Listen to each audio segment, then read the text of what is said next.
আমরা আজকে সলভ করব কোডশেপের 193 এর চেক ওড ইভেন ডিভিজর্স। তো কি বলছে পড়ে দেখি।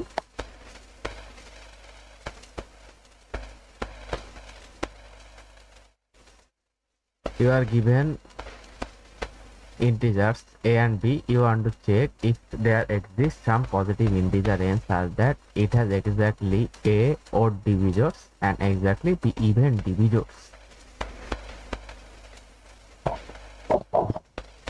For example, 2 has one odd divisor and one even divisor 2.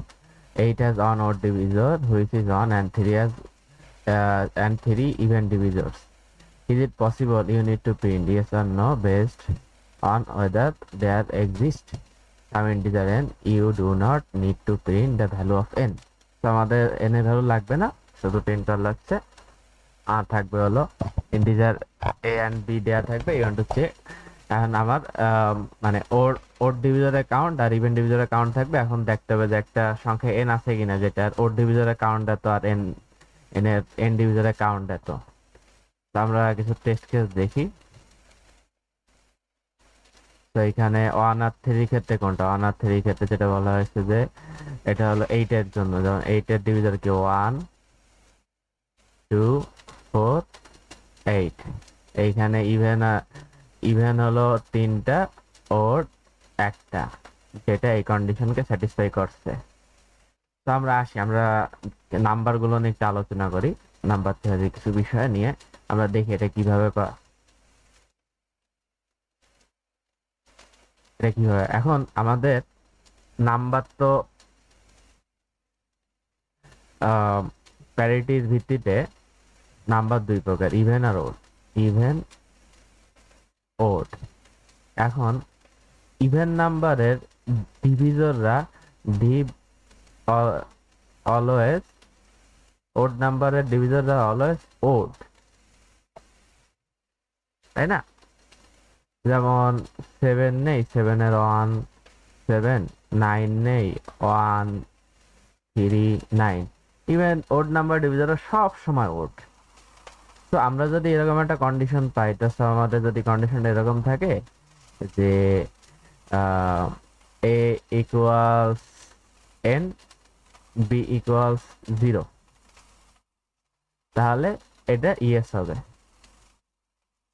কারণ তাহলে এটা ওড নাম্বার হচ্ছে, তাহলে এটা ইয়েস। এবার ইভেন নাম্বারের ক্ষেত্রে আমাদের চিন্তার বিষয় এখানে একটু চিন্তা করতে আমাদের বেশি। এখন আমরা কিছু ইভেন নাম্বার নেই।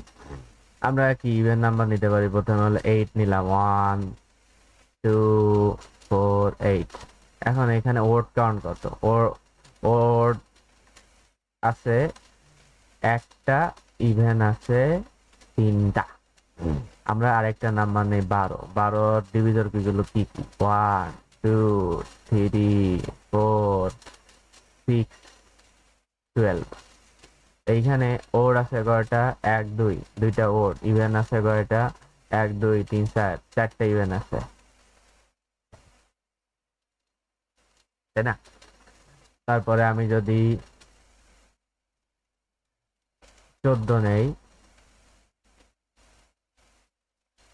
14 নিলাম, 14তে আমার আসছে 1 2 7 14। তারপরে তাহলে এখানে ওড আছে 2টা, ইভেন আছে 2টা। এইভাবে আমরা যত ওড নাম্বার নেব, আমরা একটা প্যাটার্ন লক্ষ্য করব যে ওড নাম্বারের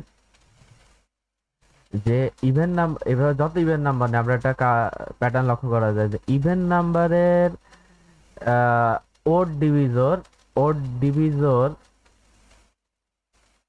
যে কটা আছে, ওড ডিভিজর ধরলাম ও, আর ইভেন ডিভিজর ই। এখন সব সময় কি হবে যে এখন আমাদের এটা দাঁড়াবে যে even divisor modulus of 0 odd equal always 0 হবে, যেটা আমরা দেখাইছি। 12 নিলাম, আমার ওড পাইছিলাম 2টা, ইভেন পাইছিলাম 4টা। 16 নিলে আমার ওড আসতেছে একটা, ইভেন আসতেছে 4 5 এরকম, যেটাই হোক। এখন আমাদের even modulus of odd count সবসময় 0 হবে, তাহলে আমরা পেয়ে যাচ্ছি, তাই না? তো তাহলে আমাদের মেনলি দুইটা কন্ডিশন, যে যদি, তাহলে আমাদের মেনলি কন্ডিশন গুলো কি দাঁড়াচ্ছে, যদি ওড ওড কাউন্ট যদি অনের চেয়ে বড় হয়, অনের চেয়ে বড়, অ্যান্ড ইভেন কাউন্ট 0 হইলে আমি একটা অ্যান্সার পেয়ে যাচ্ছি। আর এরপরে যদি odd count greater than 0 and even count greater than 0, সেই সময় আমার লাগবে হলো ওড কাউন্ট ওসি ইকুয়ালস 0। এটাই আমাদের অ্যান্সার। আমরা এখন যাবো কোডের দিকে, যাবো কোডটা একটু এক্সপ্লেন করে দেবো।